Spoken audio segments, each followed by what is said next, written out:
नमस्कार. छायाज रेसिपीजमध्ये आज आपण उरलेल्या किंवा घरी जो जास्तीचा भात शिल्लक राहतो त्यापासून खूपच मस्त अशी नाश्त्याची रेसिपी बनवणार आहोत. तर इथे मी 1 कप बेसन घेतलं आहे. यामध्ये आता त्याच कपाने मोजून मी पाव कप रवा घेतला आहे. जो आपण घरी उपमा बनवण्यासाठी रवा वापरतो तोच रवा इथे घ्यायचा आहे. इथे मी आता कपाने रवा आणि बेसन मोजून घेतलं. तुम्ही घरातली एखादी वाटी सेट करा आणि त्याने बेसन आणि रवा इथे मोजून घ्या. आता त्याच कपाने इथे मी 1 कप पाणी घेतलं आहे आणि आता याची घट्ट अशी आपल्याला पेस्ट करायची आहे. एकत्र मला या रेसिपीसाठी किती पाणी लागलं ते मी तुम्हाला शेवटी सांगेन. हे मिक्स करून घ्यायचं आहे. घट्ट आहे तर आणखी थोडंसं इथे मी पाणी घातलं आणि आता मिक्स करून याच्यातल्या सगळ्या गुठळ्या काढून घ्यायच्या आहेत. इथे मी विस्करने असं याला बीट करून घेते म्हणजे स्मूथ होईल हे. तर इथे पाहू शकता अगदी स्मूथ अशी घट्ट ही पेस्ट तयार करून घेतली आहे. आता हे आपण झाकून 10 ते 15 मिनटं बाजूला ठेवूया म्हणजे रवा छान फुलेल यातला.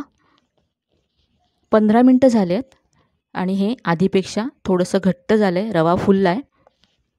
आता यामध्ये पुढचं साहित्य घालूया. इथे आता मी 1 कप भात घेतला आहे.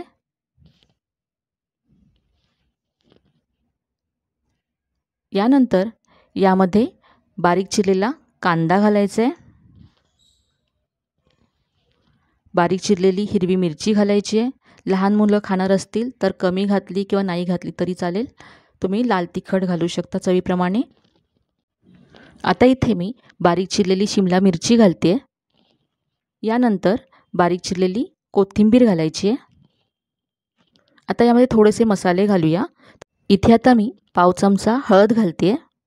यानंतर अर्धा चमचा धने जिरे पूड घालायची आहे.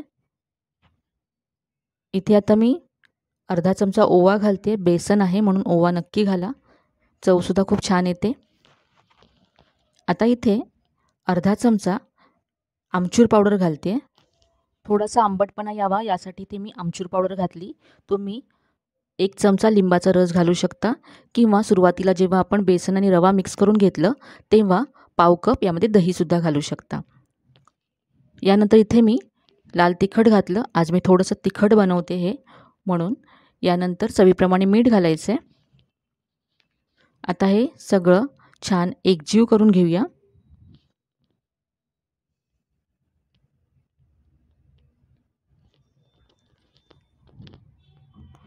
भात, बेसन, रवा सगळं छान मिक्स करून घ्यायचं आहे आणि हे असंच आपल्याला घट्ट हवं आहे. हे थोडंसं मला आणखी घट्ट वाटतं तर इथे मी 2 ते 3 चमचे पाणी आणखी घालते.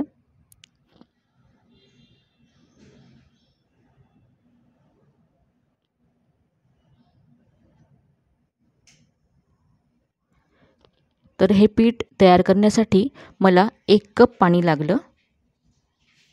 जर तुम्ही दही घालत असाल तर तुम्हाला साधारण पाऊण कप पाणी लागेल. आता याचे आपण छोटे छोटे पॅनकेक बनवणार आहोत. तर इथे मी तवा गरम करून घेतला आहे.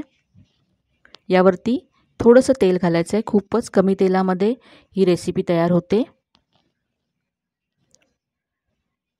आता यावरती 1-1 चमचा पीठ घालायचं आहे आणि इथे पहा रवी किंवा लाटण्याने तुम्ही याला इथे सेंटरला असा होल करून घ्यायचा आहे. रवीची मागची बाजू आहे ती मी धुवून घेतली स्वच्छ. याने असा छोटासा होल करून घ्यायचा सेंटरला. इथे पहा आणखी एक मी तुम्हाला घालून दाखवते. जास्त पातळ करू नका आणि आता सेंटरला असा होल करून घ्यायचा आहे. चमच्याने सुद्धा तुम्ही करू शकता. तर तवा मोठा आहे तर मी एका वेळेस 4 बनवते. अगदी झटपट हे तयार होतात.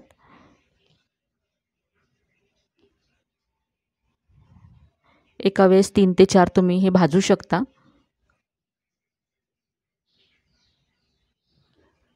आता मंद गॅसवरती आपण खालच्या बाजूने भाजून घेऊ आणि आता याला उलटून घेते. पहा मस्त रंग आलाय. यामध्ये आपण भात घातला आहे त्यामुळे छान कुरकुरीतपणा येतो. रव्यामुळे सुद्धा छान क्रिस्पी होतात आणि बेसनमुळे त्याला आतपर्यंत सॉफ्टनेससुद्धा राहतो.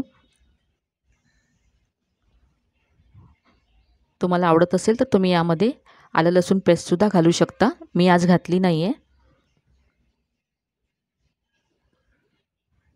याचबरोबर तुम्ही आणखी भाज्यासुद्धा यामध्ये घालू शकता. किसलेला गाजर, कोबी घालूनसुद्धा आणखी पौष्टिकसुद्धा करू शकता. थोडंसं तेल मी आणखी घालते आहे. आता दोन्ही बाजूने छान खरपूस करून घेऊया. हा रंग मस्त आला आहे दोन्ही बाजूने. तयार आहे हे. हे भाजून घ्यायला सुद्धा जास्त वेळ लागत नाही. अगदी झटपट तयार होतं. तर आता आपण काढून घेऊया.